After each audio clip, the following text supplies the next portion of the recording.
प्लासी की लड़ाई में जितने लोग मैदान में लड़ रहे थे उससे ज्यादा लोग मैदान के बाहर खड़े होकर तमाशा देख रहे थे, लड़ाई का परिणाम सुनने की प्रतीक्षा कर रहे थे। देश के भाग्य का निर्णय होने जा रहा था, मगर उस निर्णय में सारा देश शामिल नहीं था। विदेश मंत्री के नाते मैं अफगानिस्तान गया था।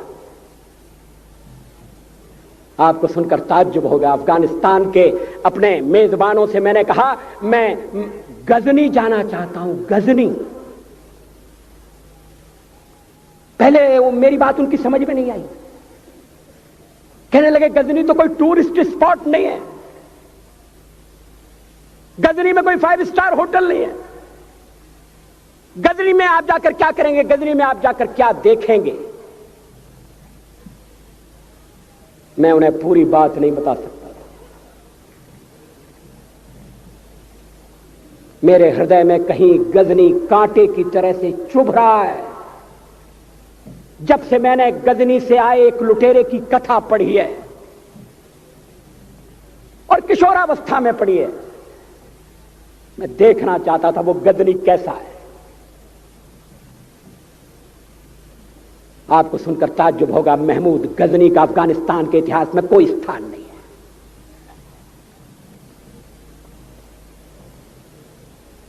गजनी छोटी सी जगह है, छोटा सा गांव है। कल्पना करिए सैकड़ों साल पहले वहां धूल उड़ती थी, झोंपड़ियां थी, मगर एक लुटेरा लुटेरों को इकट्ठा करता हुआ सोने की चिड़िया को लूटने के लिए चला आया। आपस की फूट से जो राजा है वो लड़ेगा, जो क्षत्रिय है वो लड़ेगा। हमने समाज के बहुत बड़े वर्ग को लड़ने के अधिकार से वंचित कर दिया। हमने उन्हें हथियार नहीं उठाने दिए। मार्शल नॉन मार्शल के आधार पर हमने समाज को बांट दिया। वो लुटेरा सोमनाथ के मंदिर तक चला गया। पुजारी देखते रहे।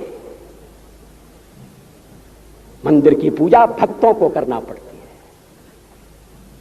है। मंदिर तो एक प्रेरणा का केंद्र है।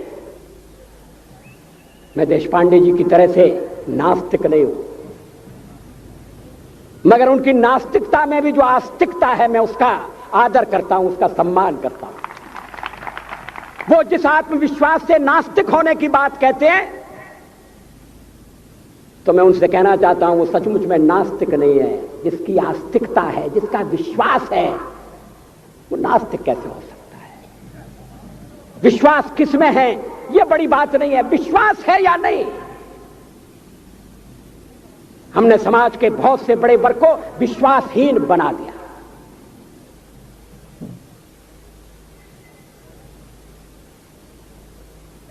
लोगों ने हथियार नहीं उठाए,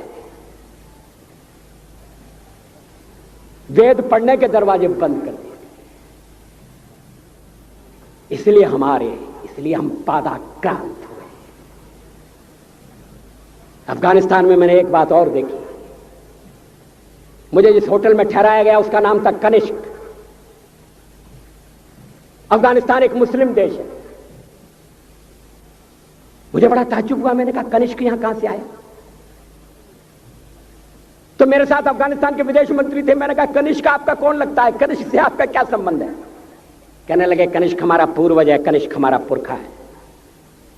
ही was one of our forefathers. मैंने कहा तब तो हमारे आपके पुरखे एक हैं। अफगानिस्तान के लोगों ने उपासना पद्धति बदली है, संस्कृति नहीं बदली। आज के भारत के परिवेश में यह सुनने के बाद थोड़ा विचित्र लगता है। हमारे यहां तो धर्मांतरण के साथ राष्ट्रांतरण होता है, ऐसा दृश्य दिखाई देता है। पड़ोसी देशों में ऐसा नहीं हुआ। अभी राम जन्मभूमि का मामला चल रहा है। एक विदेशी आए, कहने लगे राम जन्मभूमि का क्या झगड़ा है?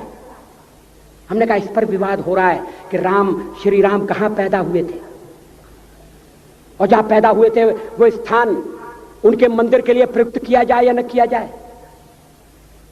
वो इंडोनेशिया से आए थे, वो मुसलमान है। कहने लगे हम तो समझते थे कि राम के लिए सारे भारत में आदर होगा, सम्मान होगा। हमने कहा ये आपने कैसे समझा? कहने लगे आप तो इंडोनेशिया आ चुके हैं, इंडोनेशिया में बहुत से लोगों ने इस्लाम स्वीकार कर लिया, मगर श्री राम को विस्मृत नहीं किया, श्री राम को भुलाया नहीं। इंडोनेशिया के बाली द्वीप में 1 महीने रामायण की लीला होती है। मैं उस समारोह में जा चुका हूं। उस समय भी विदेश मंत्री मेरे पास बैठे थे। मैंने कहा ये रामायण ये क्या हो रहा है? मैंने कहा एक्सीलेंसी ये मंच पर क्या हो रहा है? कहने लगे एक्सीलेंसी आपको पता होना चाहिए। हमने कहा मुझे तो पता है मगर मैं जानना चाहता हूं। कहने लगे ये रामायण है, ये राम है, ये लक्ष्मण है, ये सीता है। हमने कहा इनसे आपका क्या संबंध है? आप तो मुसलमान हैं। कहने लगे हमारा संबंध बहुत पुराना है, हमारा तब का संबंध है जब हम मुसलमान नहीं हुए थे। थाईलैंड की राजधानी अयोध्या कही जाती है। थाईलैंड के राजा को आज भी राम कहा जाता है। सावरकर जी ने हिंदू राष्ट्र की बात की, हिम्मत के साथ। बुनियादी तौर पर भारत हिंदू राष्ट्र है।